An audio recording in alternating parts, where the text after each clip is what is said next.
오랜 고난 끝에 하나님의 은혜로 애굽의 총리가 되는 기적같은 회복의 스토리를 살필 수 있었습니다. 요셉의 인생 속에 10대 후반과 20대 전 20대는 상상할 수 없는 끔찍한 고난으로 가득한 시간들이었습니다. 형들에 의해서 미움을 받고 형들에 의해서 구덩이에 던져졌다가 애굽의 노예로 팔려지게 되는 기가 막힐 시간을 그는 10대 후반에 경험해야만 했었습니다. 그렇게 애굽의 노예로 팔려가서 이제 도착하게 된 집이 군대장관 보디발의 집이었고, 그 보디발의 집에서 참으로 최선을 다하며 성실하게 산 결과로 가정총무가 될 수는 있었지만, 보디발의 아내의 유혹의 문제로 인해서 그는 억울하게 감옥에 또 갇히는 신세가 되었고, 그곳에서 만난 술 맡은 관원장과 떡 맡은 관원장의 꿈을 해석해 주는 것을 통해서 내가 이 억울한 시간들을 청산하고 새로운 인생을 살아갈 수 있지 않을까라고 하는 기대가 있었지만, 그와 같은 기대는 순식간에 무너지고 그 감옥에서의 참으로 억울하고 고단하고 외로운 2년의 세월을 보내게 됩니다. 거기까지 인생의 모습을 보게 되게 되면 요셉의 인생은 참으로 철저하게 버려지고 또 버려지고 그리고 잊혀진 인생이라고 말할 수 있었습니다. 그렇지만 그 기가 막힐 시간, 그 기가 막힐 고난 속에서 하나님은 그 요셉의 인생 속에 꼭 필요한 꿈을 이루는 거룩한 도구의 시간으로서 그 시간을 지나가게 하셨습니다. 우리가 하나님의 계획 속에 우리의 인생이 있다고 우리가 고백하고 믿지만, 때로는 우리의 인생의 모습들을 들여다보게 될 때 도대체 이와 같은 시간이 정말 하나님의 계획 속에 있는 시간이며, 또 하나님의 거룩한 계획을 이루는데 과연 무슨 소용이 되어줄 수 있을까라고 하는 의구심을 가지며 볼 수밖에 없는 우리의 삶의 현장이 있습니다. 하나님께서 그 계획을 가지고 계시고 이루신다고 하게 되면 이런 시간들도 과연 포함되어져 있을까? 이런 시간들이 도대체 하나님의 계획과 무슨 연관이 있을 수 있을까 싶은 그런 이해할 수 없는 고통의 시간들이 우리의 삶에는 계속되어 줄 수도 있다는 얘기입니다. 적어도 그가 하나님께서 주시는 꿈을 꾸면서 시작했던 그 17세 그 나이에 형들에 의해서 애굽의 노예로 팔려지고, 그리고 애굽에서의 그 10년의 세월들을 통해서 그는 한없는 그런 절망감과 낙심과 외로움을 겪을 수밖에 없었습니다. 아무리 생각해봐도 하나님이 주셨던 꿈과 자신의 삶은 전혀 맞아떨어지지를 않습니다. 하나님이 내게 그런 꿈을 주셨는데 도대체 내가 처해 있는 현실은 도대체 그 꿈과는 아무런 상관이 없는 시간들처럼 보여줄 수밖에 없었을 것입니다. 그러나 모든 일의 해석은 사실은 지나고 나서 보면 될 수 있는 것들이 종종 있습니다. 아, 그래서 그랬었구나. 그럼에도 불구하고 현재의 시간 속에서 우리의 인생이 해석되어지는 것은 극히 드문 일인 것을 우리가 인정하지 않을 수 없습니다.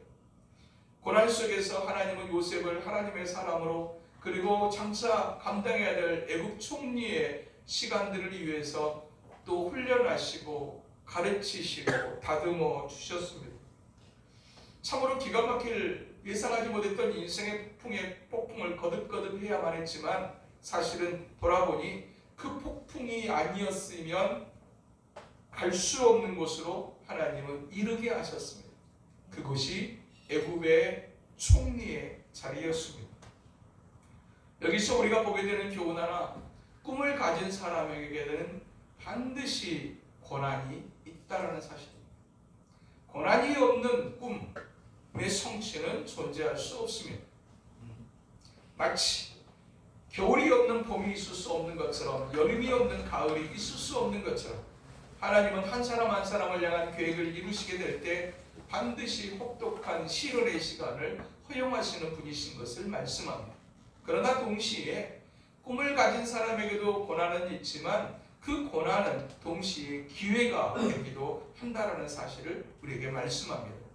만약에 요셉에게 버려지는 그 시간에 그 억울함이라고 하는 그 시간, 그리고 잊혀지는 그 시간이 없었다고 하면 애굽의 총리로서의 자리에 오르는 것은 불가능했을 것입니다.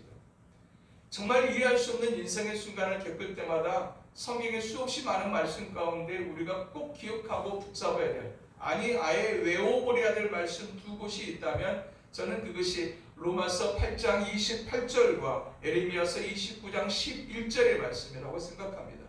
우리가 알거니와 하나님을 사랑하는 자 곧 그의 뜻대로 부르심을 입은 자들에게는 모든 것이 합력하여 선을 이루느니라. 할렐루야. 예. 하나님을 사랑하는 자, 하나님의 뜻대로 부르심을 입은 자들에게는 하나님은 모든 것을 합력해서 선을 이루고야 마시는 하나님.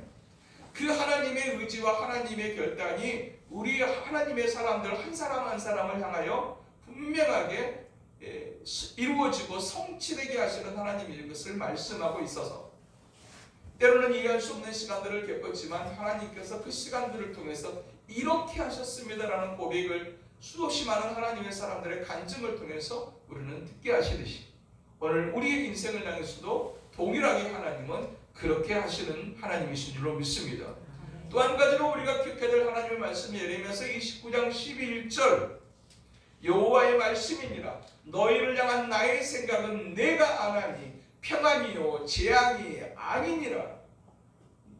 너희에게 미래와 희망을 주는 것이니라 라고 말씀하십니다. 도무지 미래하고 관련이 없어 보이고 도무지 소망적이지 않고 희망을 가질 수 없는데 그냥 오직 재앙으로만 가득하고 있는 우리의 삶에도 불구하고 하나님은 너희에게 주려는 것은 평안이지 재앙이 아니라고 말씀합니다. 재앙처럼 보여지는 그 시간들은 오히려 우리의 미래와 희망을 위해서 우리에게 허락되어진 그 시간들인 것을 성경은 우리에게 말씀합니다. 그래서 하나님의 사람들은 힘들고 이해할 수 없는 시간들을 겪을 때마다 하나님의 이 말씀을 붙잡을 수 있어야 되고 그 시간들을 믿음으로 견뎌낼 수 있어야 될 것을 우리에게 말씀하고 있는 것입니다. 요셉의 인생을 우리가 계속 살피면서 그 기가 막힌 시간을 지나가는 요셉을 보면서 발견하게 되는 특징 두 가지가 있는 것을 보게 되는데 첫 번째 특징은 요셉은 그 기가 막힌 시간을 보내면서 하나님을 향해서나 사람을 향한 원망이 없었다는 것입니다. 어떻게 그런 시간들을 보내는데 원망이 없을 수가 있을까 싶을 정도로 사실 요셉의 인생은 억울함으로 가득했습니다. 꿈 얘기를 했던 것 때문에 또 특별한 아버지의 사랑을 받았다라고 하는 사실 때문에 그가 애굽의 노예가 될 이유가 과연 맞을까? 아무리 형들의 시기의 대상이 된다고 해도 그 정도까지 처참하게 그렇게 던져져 버리기까지 할 이유가 있었을까? 요셉의 입장에서 본다고 하게 되면 그것은 참으로 억울한 시간이었고 기가 막힌 시간이었습니다. 내가 그렇게 주인에게 최선을 다했는데 결국 주인이 나를 보낸 곳은 이 감옥인가 싶을 때 그가 가질 수 있었던 그 기가 막힌 생각은 원망 그것일 수 있었을 겁니다. 사람에 대한 원망뿐만 아니라 내가 하나님을 어떻게 기억하고 어떻게 붙잡았는데 하나님은 이러실 수 있습니까? 라고 하는 그와 같은 탄식이 나올 수밖에 없었던 인생이 요셉의 인생이었지만 요셉의 인생을 기록하는 성경이 어디에도 요셉이 원망하여라고 하는 표현들이 등장하지 않습니다. 그냥 덮어버리신 것일까? 이스라엘 백성들의 출애굽하고 광야의 행진을 하게 되는 이스라엘 백성들의 모습에 대해서 기록할 때도 거기에도 어김없이 등장하는 한 단어가 있다면 원망과 불평이었습니다. 성경이 한 사람의 인생에 대해서 정말 정직하게 기록하고 있는 곳이라고 한다고 하게 되면 요셉의 인생을 향해서도 그와 같은 일들이 있었다면 그렇게 기록해냈었을 것인데 성경은 요셉의 인생을 향해 기록하게 될 때 그 원망이나 불평이라고 하는 단어를 기록하지 않습니다. 왜 마음속에 끌어오르는 원망하는 마음이 불평하는 마음이 없었을까요?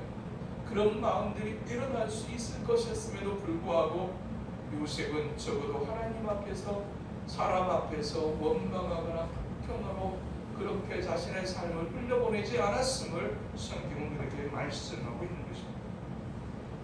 원망하지 않았던 이유가 무엇이었을까요? 어쩌면 그는 알지 못하지만 로마서 8장 28절과 같은 그 믿음을 가지고 있지 않았었을까?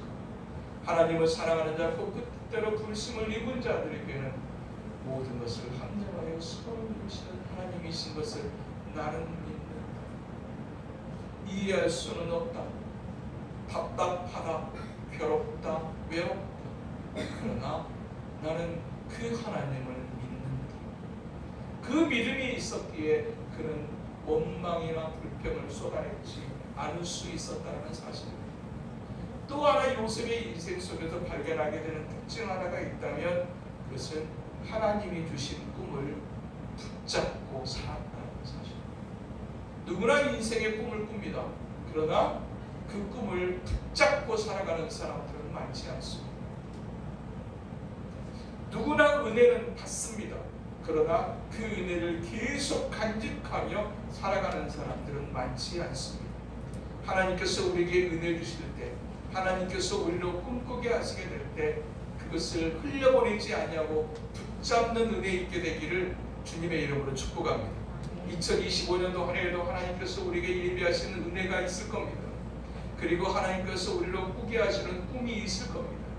그러나 여러 가지 상황을 겪으면서 때로는 그 은혜를 놓아버리고 그 꿈을 잃어버리게 되게 될 때 때로는 우리는 세상하지 못했던 침체를 경험하고 방황하게 될 것을 말씀합니다. 그러므로 하나님께서 주시는 은혜들은 소중하게 여기며 새겨낼 수 있어야 됩니다. 그래서 어떤 사람이 복이 있는가? 그 말씀을 주야로 묵상하는 자가 복이 있다고 했습니다. 하나님이 주시는 은혜들을 계속해서 묵상하고 하나님이 내게 하셨던 주셨던 그 꿈들을 계속해서 묵상하게 될 때 그 때로는 이해할 수 없는 시간들, 시련의 시간들을 견뎌낼 수 있게 되어질 거라는 얘기입니다.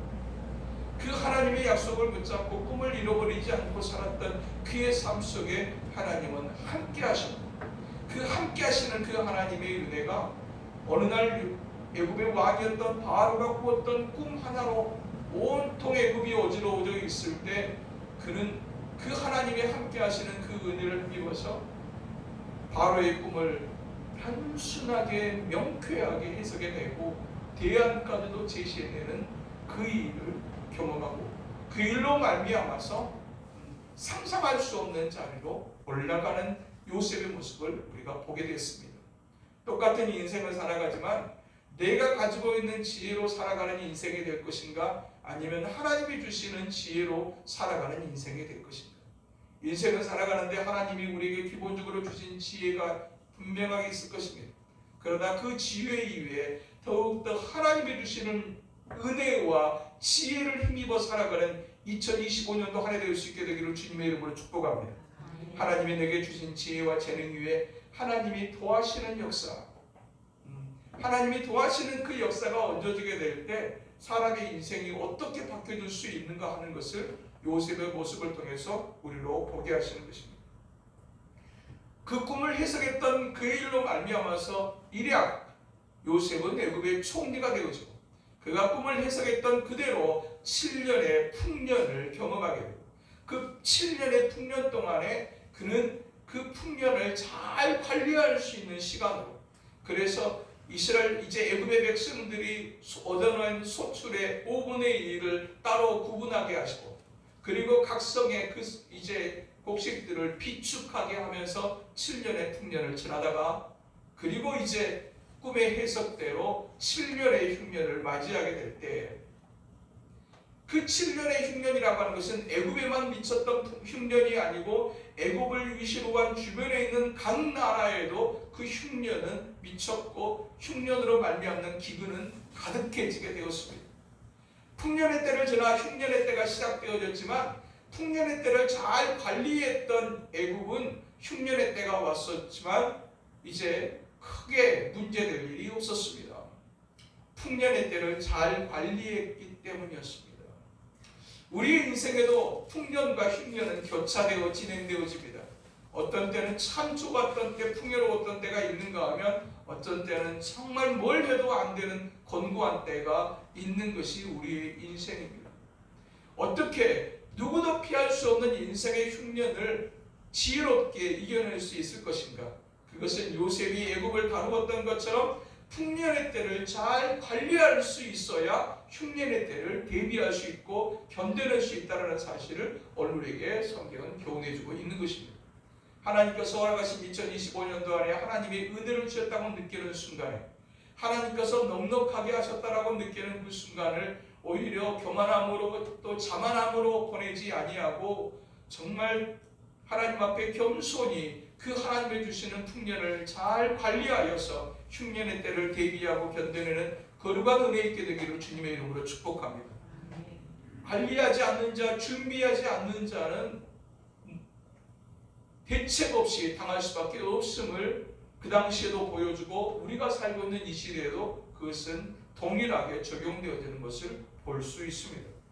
잘 준비했던 애굽은 흉년에 찾아왔어도 문제가 없었지만 그 일에 대해서 전혀 알지도 못하고 대비도 할 수 없었던 주변의 나라들은 그 흉년으로 말미암는 기근으로 아수라장이 되어주고 말았습니다. 난리가 되어져 버렸던 것입니다.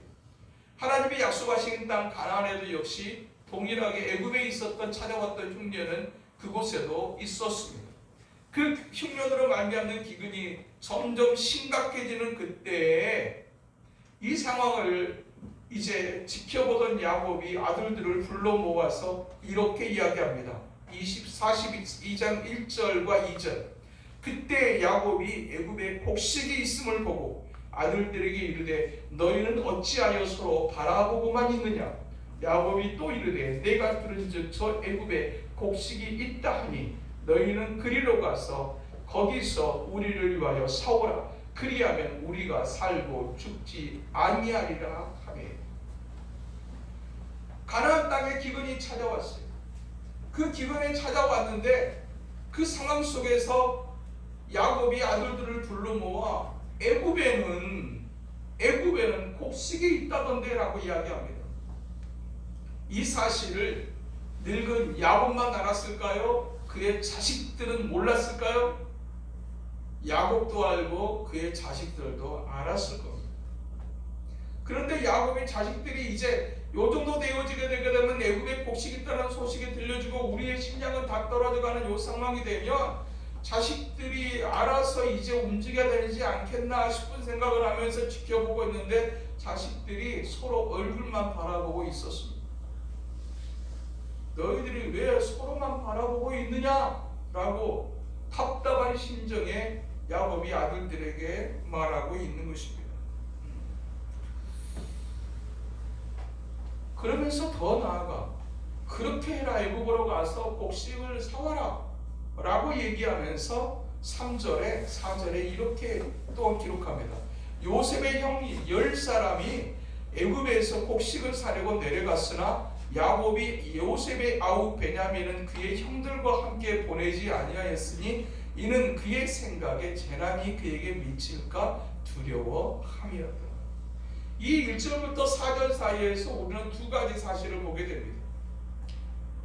야곱의 자녀들이 그 기근의 상황 속에서 서로 쳐다보고만 있었더라. 그것을 보다 야곱이 아들들을 불러 애굽으로 가서 식량을 사오라고 이야기하게 될 때 자녀들을 보내면서 막내 아들 베냐민은 보내지 아니하였다. 이 당시에 베냐민의 나이가 최소 20살에서 21살, 22살입니다. 그러니까 이미 어른이 되어져 청년이 되어져 있는 베냐민도 거기에 안 갈 일이 없습니다. 그런데도 불구하고 두 가지 특이한 사실. 흉년으로 말미암는 기근이 찾아왔는데 왜 아들들은 서로 얼굴을 바라보고만 있었을까? 다른 사람들은 다 애굽으로 곡식을 사려고 다 들어가는데 왜 그 자식들은 애굽으로 가는 것을 주춤했을까? 그렇게 한 사람이라도 더 가면 이제 식량을 더 사올 수 있는 상황인데 왜 야곱은 베냐민을 보내지 않았을까? 20년 전 사건의 트라우마 때문에 20년 전에 있었던 요셉을 애굽으로 팔아버린 그 일로 인해서 그 나머지 10명의 형들이 애굽에 대한 근심이 트라우마가 있었다는 거예요. 어디를 가야 되냐? 이 문제가 해결되냐면 애굽으로 가야 됩니다. 그런데 그 애굽은 요셉의 형들에게 있어서의 그 애굽은 20년 전에 우리가 동생을 어디로 팔아버렸냐면 애굽으로 팔아버린 거거든요. 그러니까 그 장소에 대한 찜찜함이 야곱의 아들들에게 10명의 아들들에게 있었단 말이에요. 가기는 가야 될 것 같은데 그것은 우리가 팔아버린 동생이 노예로 있는 곳이라고 하는 생각이 그들에게 찜찜함으로 남아서 그것을 이제 가자고 나설 수가 없어요. 아들들을 다 보내면서도 베냐민을 보내지 못했던 이유가 20년 전에 잃어버린 아들 때문이었어요. 내가 정말로 사랑했던 여인 라헬로부터 두 아들을 낳는데 하나를 잃어버렸으니 내가 또 잃어버리게 될지 모른다고 하는 두려움. 20년이면 얼마나 긴 세월입니까? 사람은 시간이 지나면 다 잊고 산다고 얘기하지만 20년 전의 사건의 그 트라우마가 여전히 야곱의 가족을 휩싸고 있는 것을 우리가 보게 되어지는 것입니다. 현재를 살고 있다라고 하는 것은 과거를 거쳐왔다라고 하는 것을 의미합니다. 그런데 안타깝게도 우리의 과거 속에는 많은 상처와 아픔들도 함께 묻어있는 것, 그것이 우리의 과거입니다. 그러다 보니 한 사람의 인생 속에 과거를 들추는 것은 굉장히 조심해야 될 조심스러운 일일 수밖에 없습니다. 그 시간들 속에 옛날에 입었던 상처 얘기가 한번 나오게 되게 되면 아무리 좋았던 분위기라도 우리 있잖아 옛날에 했다가 들춰서는 안 되는 과거를 딱 들춰버리게 될 때 그 좋았던 분위기가 싸늘해지는 것을 우리는 종종 경험하게 됩니다. 그만큼 과거를 들추는 일은 조심스럽고 위험한 일일 수밖에 없습니다. 우리가 과거에 가지고 있는 상처나 아픔들은 대부분 현실적 어떤 물질의 문제이기도 하지만 그 물질의 문제 때로는 건강의 문제이기도 하지만 그 상황 속에서 일어났던 관계의 문제가 사실 우리를 더 아프고 힘들게 만드는 것입니다. 아팠더라도 시간이 지나면 때로는 건강이 회복되어질 수도 있고 때로는 곤란했더라도 시간이 지나면 또 물질적인 회복도 이룰 수는 있지만 건강으로 심각해져 있을 때 물질로 인해서 심각해져 있었을 때 그때 오갔던 사람들 간의 사랑하는 사람들 간의 이야기들이 때로는 몸은 나았지만 물질은 회복되었지만 여전히 회복되지 않는 상처로 남아있게 되는 것, 그것이 우리가 가지고 있는 과거의 아픔이라고 하는 사실입니다. 상처받은 사람들만 고통스러운 것이 아니라 상처를 입힌 사람들도 역시 자유롭지 못합니다. 20년이라고 하는 세월이 지나버렸지만 20년이라고 하는 세월이 지났어도 여전히 자유롭지 못한 야곱의 10명의 형들을 아들들을 우리가 보게 되는 것입니다. 그들이 고백하고 있는 그 내용이 21절에 그들의 고백을 봅니다. 그들이 서로 말하되 우리가 아우의 일로 말미암아 범죄하였도다. 그가 우리에게 애걸할 때 그 마음의 괴로움을 보고도 듣지 아니하였으므로 이 괴로움이 우리에게 임하도다. 갑작스럽게 애굽으로 가서 이제 그냥 식량 얻으려고 갔던 것인데 갑자기 정탐꾼으로 몰려 갑자기 감옥에 갇히게 되는 이 기가 막힌 상황 속에 놓여지게 될 때 그들이 떠올렸던 것은 20년 전에 요셉을 팔아버렸던 그 상황을 그들이 고백하고 있는 것입니다. 그냥 애써 눈 감고 애써 없었던 일처럼 아무것도 아니라고 스스로 그냥 그렇게 미화하고 덮으면서 20년의 세월을 살았지만 그들의 마음속에 있는 죄책감이 여전히 있었다는 사실을 우리가 그들의 고백을 통해서 우리가 보게 되는 것입니다. 많은 사람들이 삶 속에서 여러 가지 모양의 상처를 겪게 되게 될 때 그 상처를 처리하는 방식은 다양한 것을 볼 수 있습니다. 내가 어디에서 누군가에게 상처를 입었었을 때 그 상처를 처리하는 가장 일반적이고 보편적이고 가장 많이 하는 방법, 처리하는 방법 하나가 있다면 그것은 도피, 도망입니다. 더 이상 내가 그곳에서 더 이상 보면서 고통받고 싶지 않다. 상처를 이제 치유하기 위한 방법이라기보다는 그냥 상처를 더 받지 않기 위해서 그 자리를 떠나는 것, 그것이 상처 입은 사람들이 상처를 치료하는 가장 보편적인 방법이면서, 또 한 가지 방법이 있다면 그것은 복수라고 하는 방식입니다. 내가 그렇게 상처를 받았으니 내가 꼭 갚아줄 것이다. 그곳에 머물러 있든지 밖으로 나가든지 그들 안에 있는 복수심을 통해 상처를 처리하려고 하는 경향이 사람들의 경향입니다. 그런가 하면 어떤 사람들은 참고 견딥니다. 그냥 내가 참아버려야지. 그냥 내가 그냥 덮어버려야지. 주로 정말 착한 사람들에게 나타나는 경향입니다. 내가 참고 말지. 그런데 이게 진정한 처리 방식이 되느냐? 그렇지 않습니다. 내가 참고 내가 삼키고 그냥 내가 그냥 그렇게 가지. 이게 정상적으로 처리가 되지 않으면 이게 마음의 병이 되고, 이게 그것이 나중에 그 사람의 인생의 정신세계를 굉장히 어렵게 만들어버릴 수 있는 것을 우리가 볼 수 있습니다. 그러면 우리가 이 상처의 문제를 어떻게 처리해야 될 것인가에 대한 그 부분을 우리가 성경을 통해서 교훈받게 되고, 하나님은 그 상처의 문제를 어떻게 처리하시는가를 보게 되는데, 그 하나님의 방식은 직면입니다. 직면. 도망친다고 해결될 것 같지만 도망친다고 해결되지 않는다라고 하는 것을 우리는 야곱의 도망침을 통해서 볼 수 있습니다. 아버지를 속이고 형을 속였던 그 일로 인해서 이제 상처를 입혔어요. 그 상처를 입히고 또 스스로도 굉장한 상처를 받았을 야곱의 방법은 도망치는 것이었어요. 도망쳐서 외삼촌 라반의 집으로 가서 열심히 살았어요. 그래서 거기서 가정도 얻었고 자녀도 얻었고 많은 재산도 얻었어요. 그리고 이제 때가 차서 고향으로 돌아가야 되겠다라고 생각하고 20년의 세월이 지나고 다시 돌아가는데 야곱의 발걸음이 천근만근입니다. 굳이 고향 일을 생각하지 않고 굳이 그때 일 그냥 생각해내지 않으면서 그냥 열심히 그냥 잊어버리려고 살았을지 몰라요. 그런데 20년 동안에 나름대로 열심히 살았고 얻은 것을 얻었다고 생각했는데 그의 마음속에는 여전히 무거운 돌덩이 하나 쥐고 있는 인생이었다. 그리고 그 형 에서와의 화해를 딱 하는 그 순간에 야곱의 고백이 무엇이었습니까? 내가 형님의 얼굴을 보니 하나님의 얼굴을 본 것과 같습니다.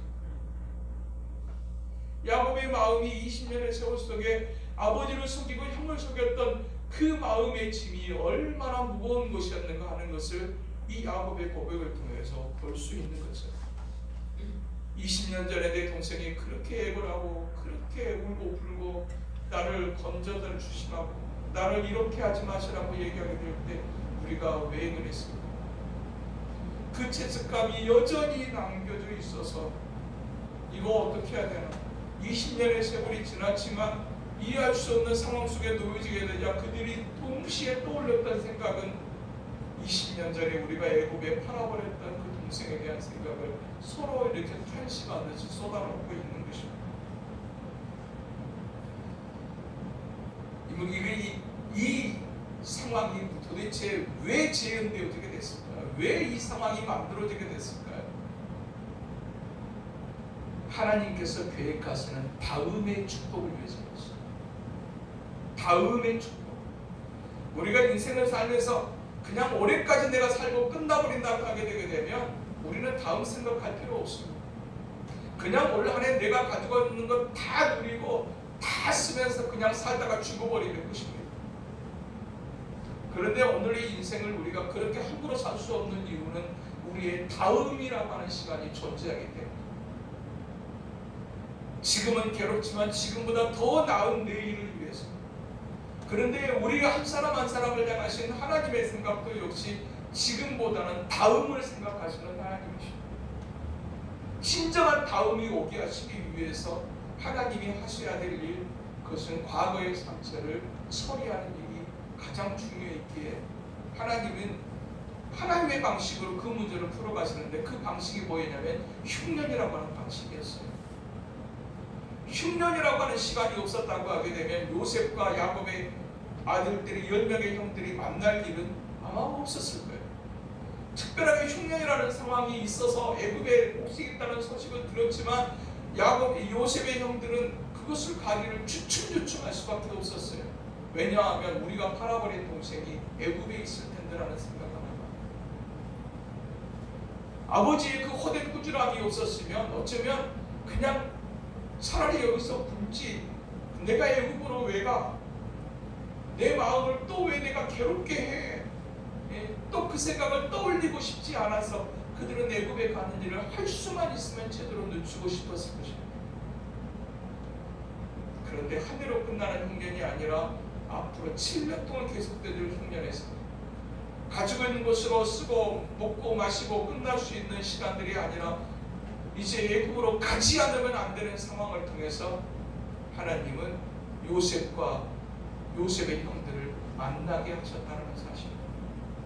하나님은 때로 우리의 인생의 흉년이라고 하는 시간들을 통해서, 때로는 하나님은 우리의 인생의 기근이라고 하는 시간들을 통해서 때로는 생각하지 못했던 하나님 앞으로 우리를 이끄시기도 합니다.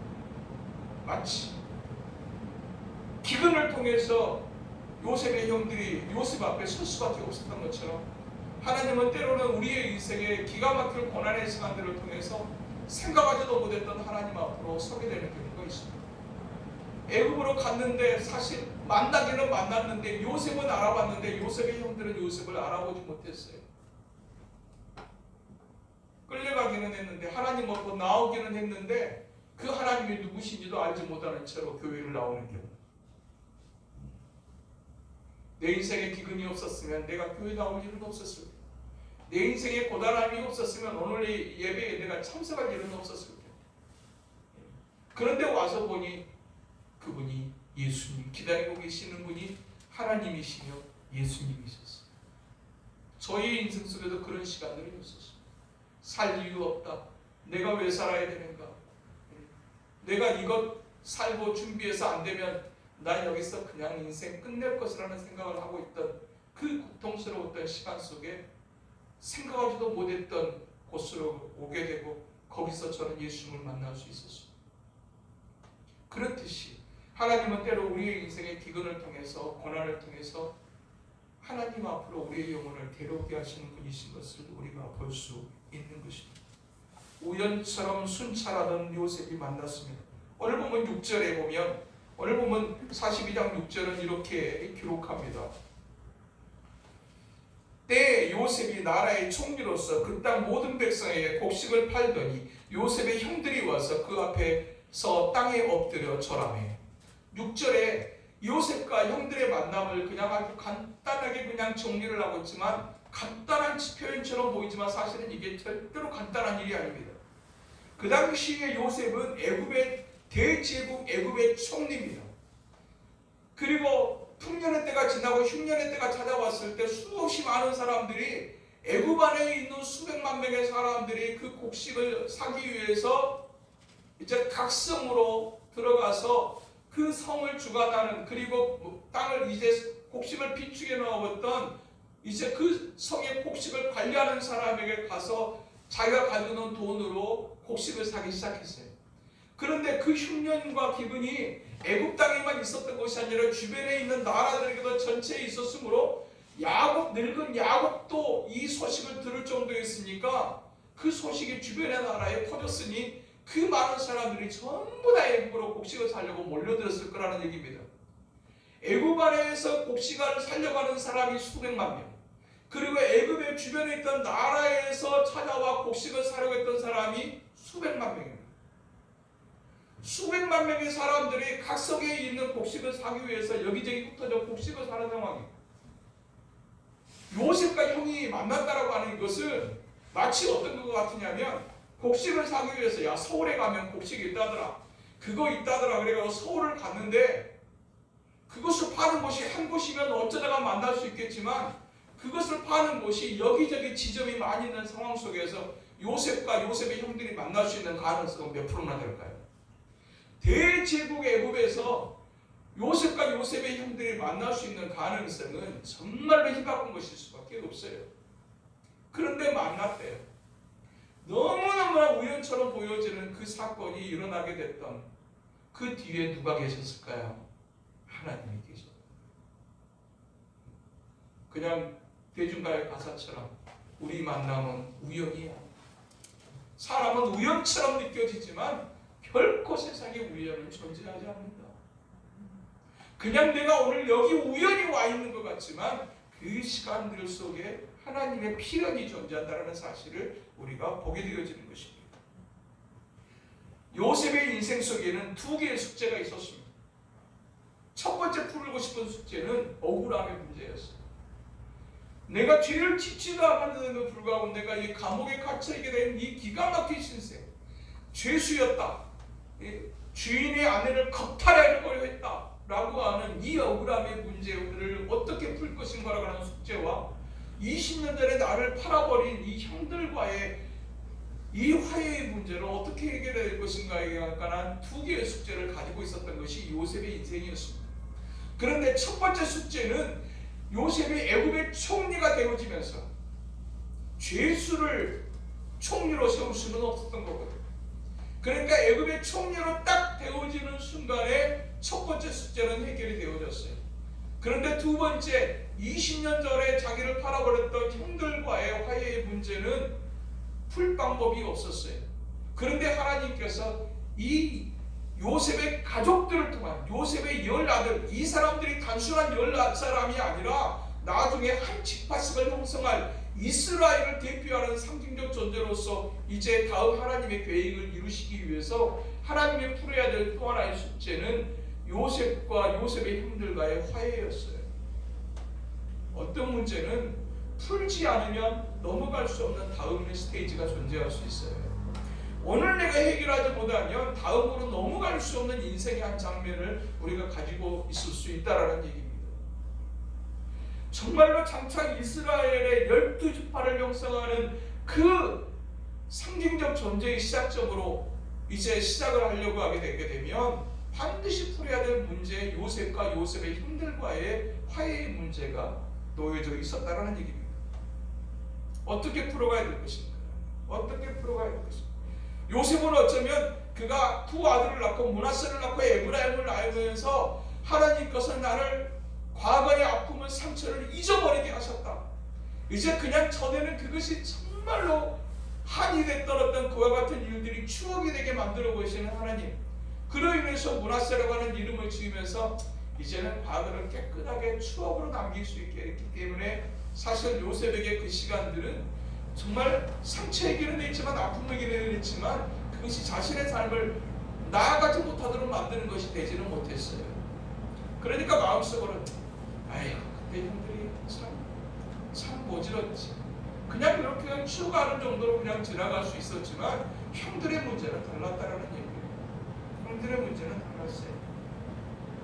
그들이 정말로 진정한 새로운 시작을 하기 위해서 형들에게 있어서 필요했던 것은 진정한 회개였어요. 우리가 잘못했습니다.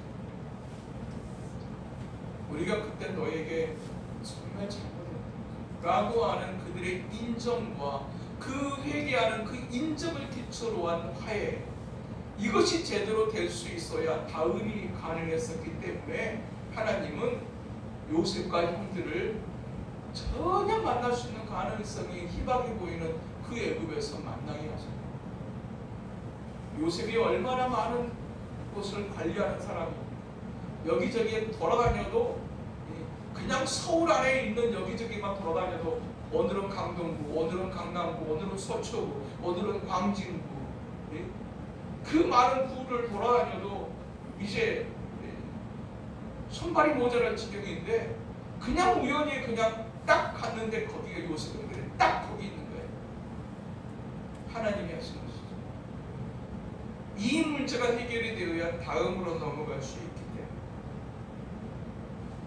그런데 딱 딱 그와 같은 이제 상황 속에 딱 만나게 되는데 형들은 요셉을 알아보지 못합니다. 어쩌면 쳐다보지도 못하지 않았습니다. 애굽의 총리 광주시장 만나면 여러분 딱 쳐다보고 있겠습니까? 국회의원 만나면 딱 쳐다보고 반갑습니다 하겠습니까? 아이고 반갑습니다 이래 가지 않겠죠. 대제국 애굽에 그것도 식량을 사러 온 이방인의 입장에서 애굽의 얼굴을 이제 요셉의 얼굴을 쳐다보기도 어려웠을 거예요. 근데 요셉은 정확하게 알아봤던 거예요. 딱 직면하고 이제 이 식량의 문제를 해결하고 하는데 요셉이 느닷없는 소리를 합니다. 느닷없이 요셉이 했던 말 11절 이제 아니 9절의 말씀 요셉이 그들에 대하여 꾼 꿈을 생각하고 이 말씀이 기가 막힙니다.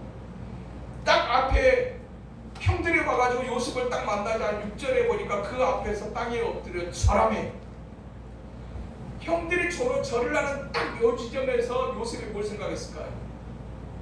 20년 전에 꾸었던 그 꿈이 이거였고 형님들의 곡식단이 내 곡식단을 향해서 절하도이다. 해와 달과 별들이 나를 향해서 절하도이다. 그 일로 인해서 요셉이 당했던 고난은 노예로 팔리는 고난이었어. 형들이 비웃었어요. 우리가 너한테 절할 일이 있겠냐? 말도 안 되는 요셉의 꿈처럼 보였어요. 때로는 우리가 가지고 있는 꿈도 그럴 수 있습니다.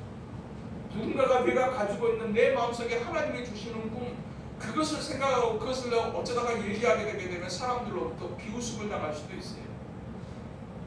네가 그렇게 될 수 있다고? 네 집이 그렇게 되겠다고? 비웃을 수도 있어요. 그러나 하나님이 주시는 꿈이 사람에게 비웃음 당할 수는 있을지 모르지만 하나님은 하나님의 사람들에게 주시는 꿈을 이루시는 하나님.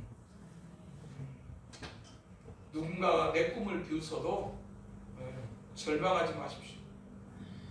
내 꿈을 꾸게 하시는 분이 누구시고? 하나님이시고 그리고 그 꿈을 주시는 하나님은 오늘 또 일하시는 하나님이셔서 요셉이 그 꿈을 꾸고 나게 될 때 내가 애굽의 총리가 될 거라는 사실을 꿈이라도 생각할 수 있었을까요? 생각할 수 없었어요. 그런데 하나님은 어떤 분이신가? 꿈 같은 일을 이루시는 하나님. 할렐루야. 상상할 수 없는 일을 이루어내시고 가시는 하나님이 2025년도를 시작하게 하시는 저와 여러분의 하나님이신 줄로 믿습니다.